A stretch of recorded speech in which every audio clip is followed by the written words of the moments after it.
verdade, eu vos digo que se eles se calarem, as pedras é que falarão. Vossos velhos terão sonhos, vossos jovens profetizarão. Olá, meus amigos e minhas amigas.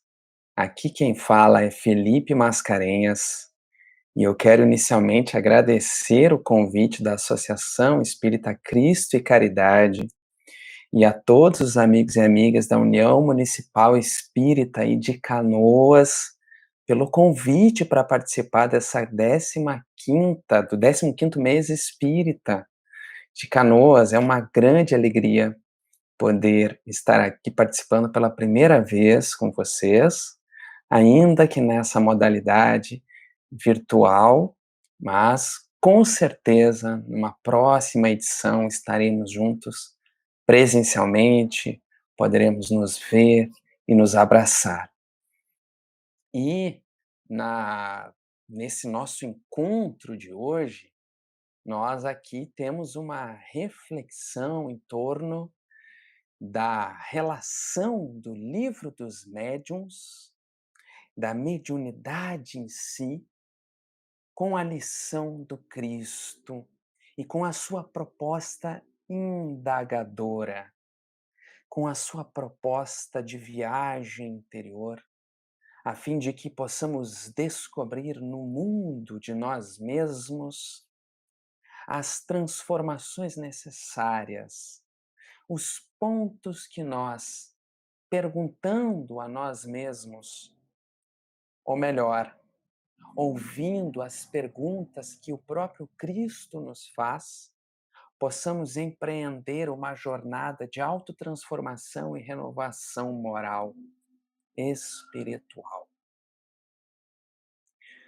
Quando nós olhamos para a história da humanidade, quando nós direcionamos o nosso pensamento recordando as experiências que nós, espíritos, nessa longa trajetória, através das várias reencarnações, temos vivenciado experiências em diferentes escolas religiosas.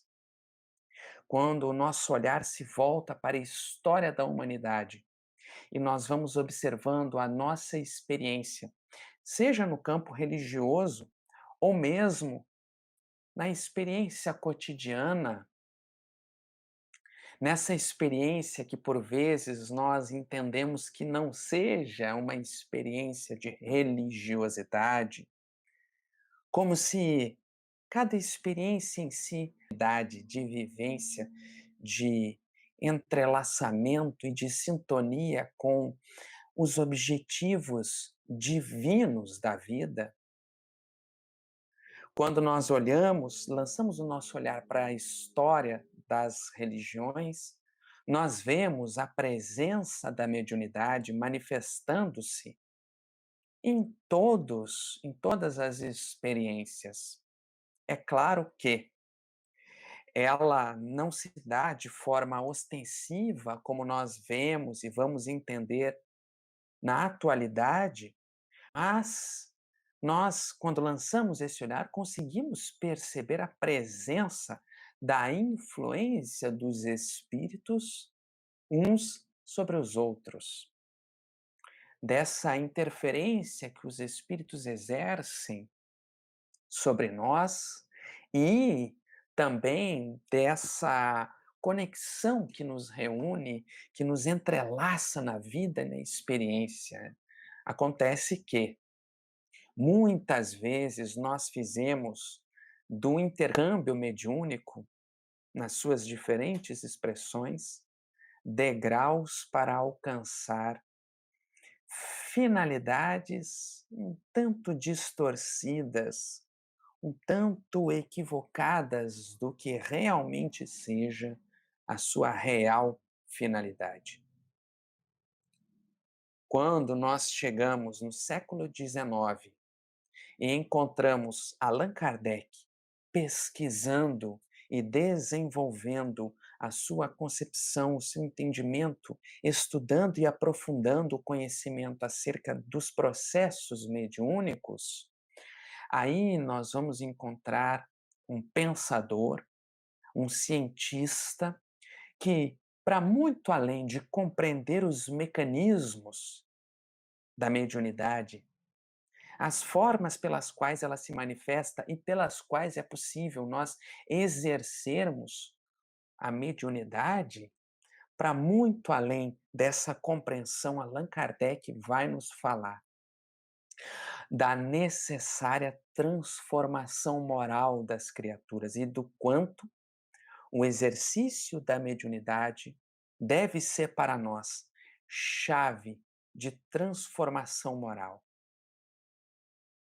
Nesse intercâmbio, nessa relação com os espíritos, a principal finalidade é que, no trabalho, nessa correlação com a espiritualidade, nós possamos transformar-nos, contribuir na transformação social, no amparo a corações que sofrem, na certeza de que a vida prossegue muito além desse campo denso da matéria, de que a vida prossegue e de que os espíritos prosseguem a sua jornada. E, no entanto, esse conhecimento precisa gerar em nós certos impactos de renovação moral. E, no entanto, esse exercício precisa ser compreendido como algo sério, como algo, utilizando-se uma palavra antiga, como algo sagrado, como algo que traz para nós oportunidade de ascensão espiritual. Então, se nós lançamos o nosso olhar para o passado e vemos nas experiências religiosas a presença constante da mediunidade, quando Allan Kardec vai aprofundar os seus estudos, desenvolver um método de prática mediúnica, vai desenvolver os sistemas, descrever como a prática mediúnica pode ser feita com segurança e seriedade, nós vamos entendendo a importância da evangelização do coração que se dispõe ao exercício mediúnico. Nesse sentido, quando nós recordamos ao longo desse ano a obra, o Livro dos Médiuns, quando nós vamos recordando os seus 160 anos, nós buscamos compreender a importância de aprofundar-nos cada vez mais também no conhecimento, na vivência e no sentimento, na prática do Evangelho do Cristo. Nesse sentido, procurando aqui fazer uma inter-relação dessa obra do Livro dos Médiuns com a obra que nós lançamos pela Federação Espírita do Rio Grande do Sul, agora em fevereiro, As Perguntas de Jesus, nós vamos justamente buscar um encontro com essas perguntas do nosso amigo e mestre de todas as horas, como alguém que nos convida a um olhar para dentro de nós. Como alguém que nos convida a olhar para as nossas sombras, para as necessidades de transformação moral, para as nossas chagas, a fim de que, no estudo delas, na compreensão do seu Evangelho e no esforço constante da prática, da vivência desses postulados, nós possamos ir balsamizando nossas chagas, nossas dificuldades e também promovendo com que as virtudes, os valores, de que talvez já dispomos, de que certamente muito já dispomos, possamos também fazer com que eles floresçam, frutifiquem em nós. No livro O Evangelho segundo o Espiritismo, Allan Kardec vai dedicar um capítulo para fazer esse entrelaçamento entre a mediunidade e a vivência do Evangelho.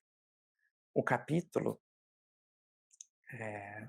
Dai de graça o que de graça recebeste. Nesse capítulo, Allan Kardec vai nos falar, vai nos ensinar sobre a sua, a sua profunda compreensão de que a mediunidade precisa ser algo praticado com o mais puro desinteresse. E aí aqui é importante nós pensarmos e compreendermos que a mediunidade, esse interesse, aliás, não necessariamente seja um interesse material, de retorno financeiro, mas é preciso que nós compreendamos que a mediunidade precisa ser exercida sem qualquer interesse pessoal, sem qualquer interesse, não visando os benefícios, os pagamentos possíveis. Esse será um grande desafio que teremos, porque demandará de nós coragem, por exemplo, para perceber quando talvez haja em nós expressões vaidosas, expressões de buscar reconhecimento, de buscar retribuições que não são necessariamente retribuições financeiras, mas que envolvem trocas.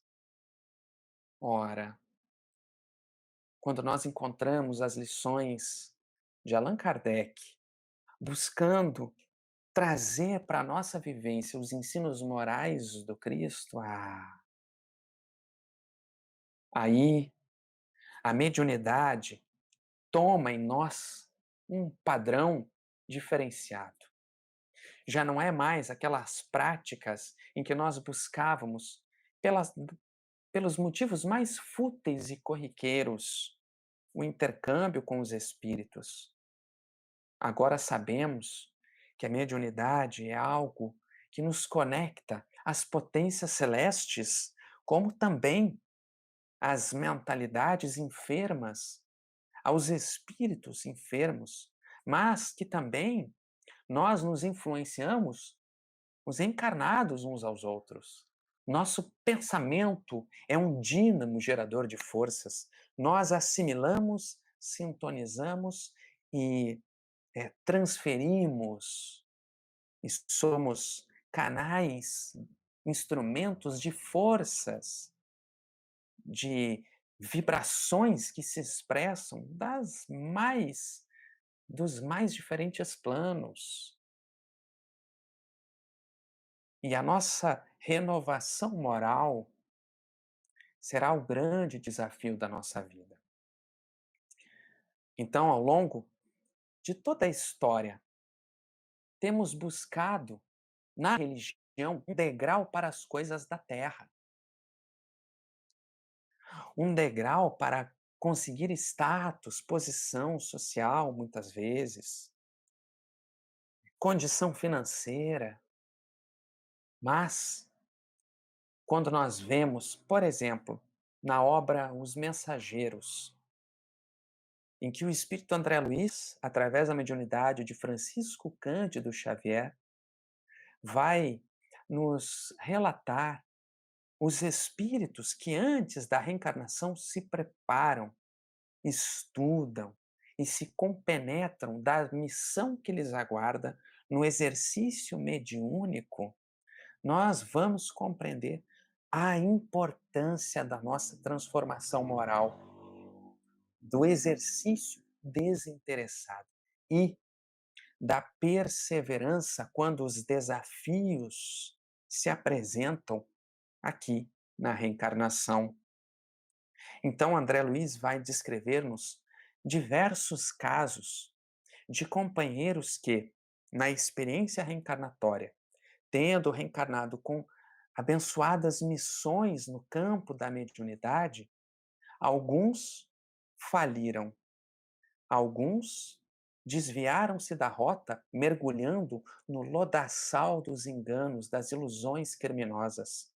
Outros deturparam o uso da mediunidade, impacientes de aguardar os recursos que chegariam com o tempo, assim como histórias de espíritos vitoriosos que se engrandeceram pelo desempenho luminoso da mediunidade.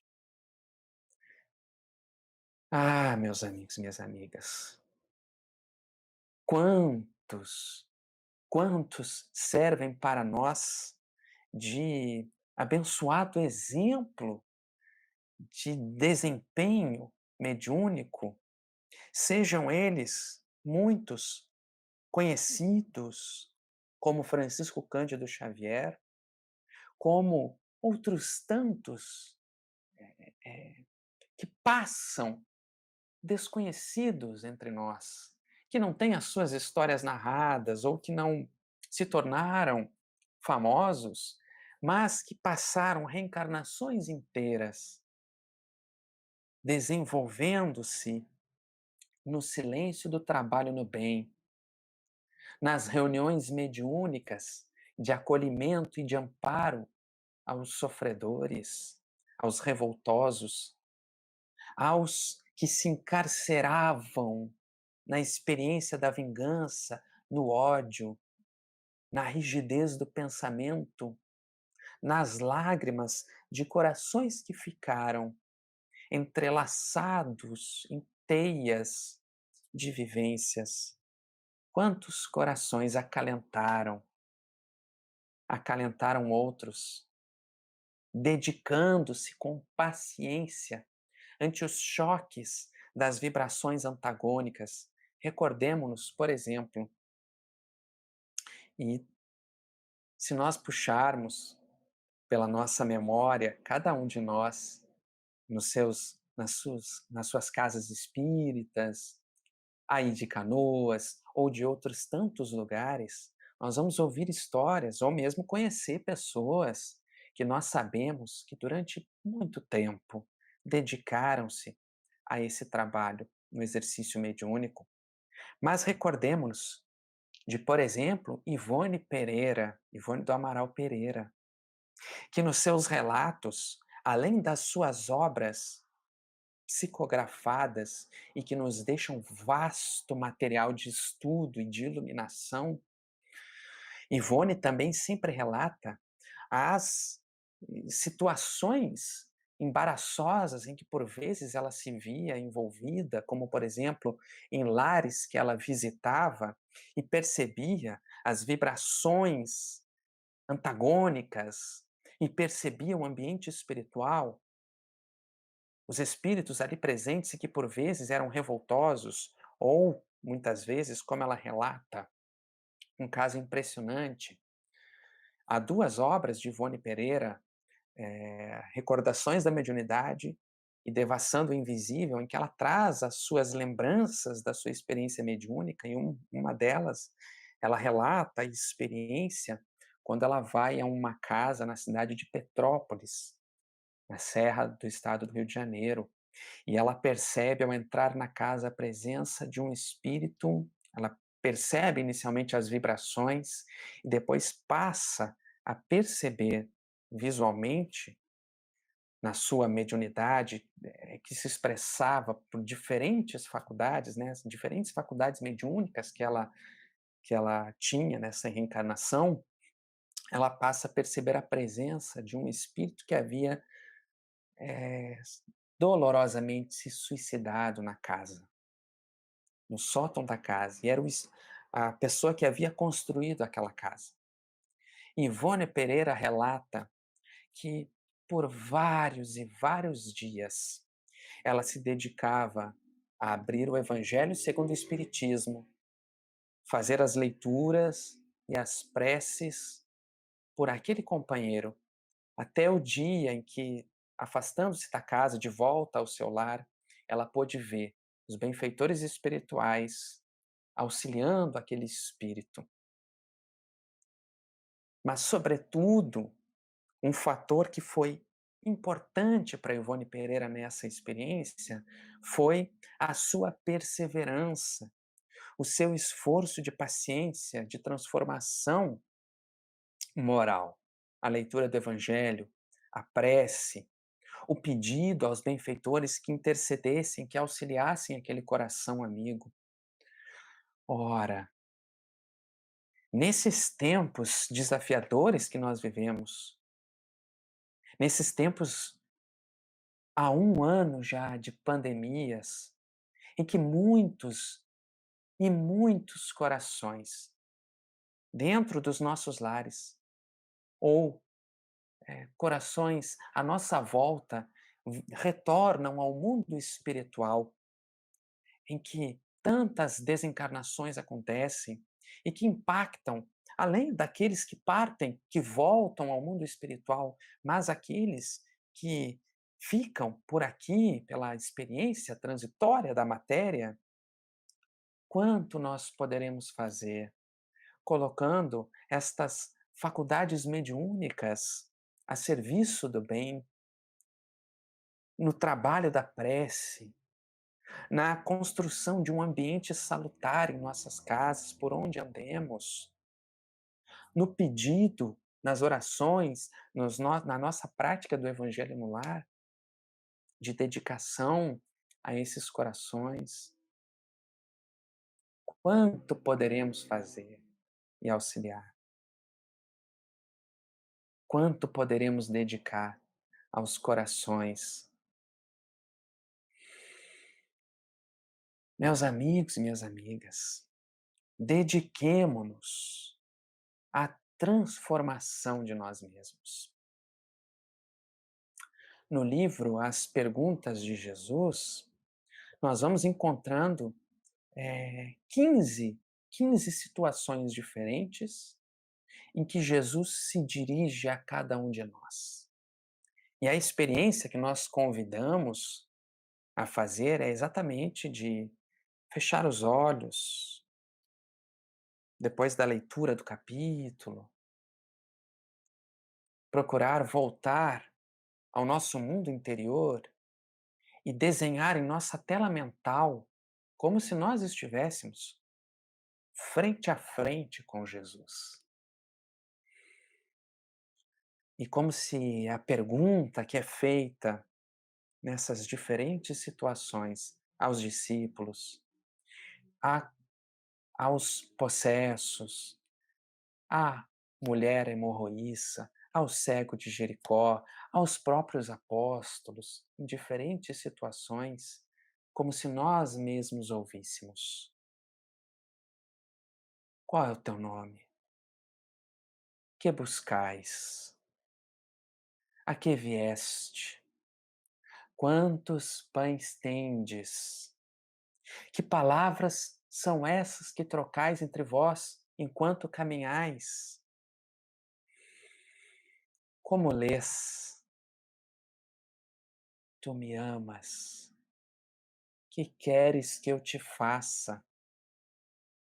As árvores não renascem depois de podadas?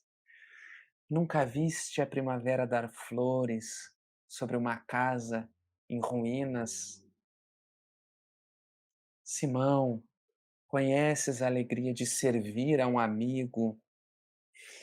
E desdobram-se as perguntas. Cada uma delas alcança o nosso coração, desdobra-se no tempo e no espaço, chegando em 2021. Estejamos em Canoas, estejamos em Porto Alegre, estejamos em qualquer ponto desse nosso planeta que nos pede hoje esforço constante, acolhimento das nossas dores também, das nossas chagas, a fim de que possamos, além de acalentar a dor do outro, acalentar a nossa também. São perguntas que sondam o nosso mundo interior, mas especialmente como a última pergunta que surge no livro, que Jesus faz ao apóstolo Filipe e que nós fazemos uns aos outros, cada um no íntimo do seu coração. Já edificaste o reino de Deus no íntimo do teu espírito? Ah, essa pergunta do Mestre é um convite.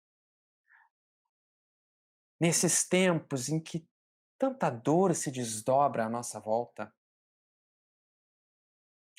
em que tanto se estende, se intensifica a transição planetária, em que tantos nos sentimos cansados, sobrecarregados. Um ano de desafios, de profundas transformações em nossas rotinas, um ano de profundas transformações sociais em nossas relações, em que nós precisamos fazer um distanciamento uns dos outros para cuidar uns dos outros. Ah, são tempos desafiadores, mas não sem estrelas. Como diz a música de Tim Vanessa, uma grande noite abate a terra que se abate, treva imensa, não sem estrelas. Passados milênios, um abrasamento tisna o horizonte clareando a esperança, prenúncio milenar do amanhecer. Tenhamos a certeza, se atravessamos treva imensa, tenhamos a certeza de que se anuncia um novo amanhecer para a humanidade. E tenhamos a certeza que é tempo de fazer amanhecer em nós mesmos. Cultive todos os dias a oração, o exercício da paciência, a leitura edificante, o livro espírita que tantas luzes traz a cada um de nós, no esclarecimento do momento que nós vivenciamos, no esclarecimento do intercâmbio mediúnico que também nos atravessa dessas faculdades que nós temos e precisamos conhecer para bem exercê-las. E na transformação moral que perpassa tudo isso, na vivência do Evangelho. São desafios. A vivência do perdão, a vivência de postulados do Cristo, por vezes, parecerão a cada um de nós revolucionários, porque são ainda profundamente desafiadores, porque são para nós ainda, porque parecem ainda uma montanha a ser escalada, a ser vencida. Mas, ora, não nos assustemos ante os desafios que o Evangelho nos propõe. Vamos dando um passo de cada vez, confiantes de que já podemos, desde já, responder às perguntas do Mestre, ouvir as respostas que nos brotam do coração, olhar para nós mesmos e conhecer-nos, e em conhecendo-nos, empreender essa jornada de autotransformação, de autoiluminação. Nós possamos caminhar juntos nesses tempos, orando uns pelos outros, amparando-nos, apoiando uns aos outros, exercendo ainda mais a paciência, a tolerância e posicionando-nos com os valores do Cristo. Estejamos onde estivermos, na posição em que estivermos, posicionemo-nos como faróis de luz, sabendo que se a nossa luz ainda é muito oscilante, ainda é muito vacilante, pelo exercício e pela prática, vamos fortalecendo-nos, iluminando-nos, a fim de que a nossa volta possa também haver luz. Sustentemos a luz em meio às trevas e prossigamos caminhando juntos. Caros amigos, foi uma grande alegria compartilhar com vocês e peço a Deus que ilumine a União Municipal Espírita de Canoas, a todos os corações que se dedicam ao trabalho no bem. Parabéns pelos 15 anos desse evento, dessa atividade, e que prossiga se estendendo, levando luzes a outros e outros corações, a muitos e muitos rincões. Um grande abraço a todos, que a luz do nosso amigo e mestre de todas as horas, Jesus, esteja a conduzir os nossos passos. Um grande abraço a todos. Em verdade.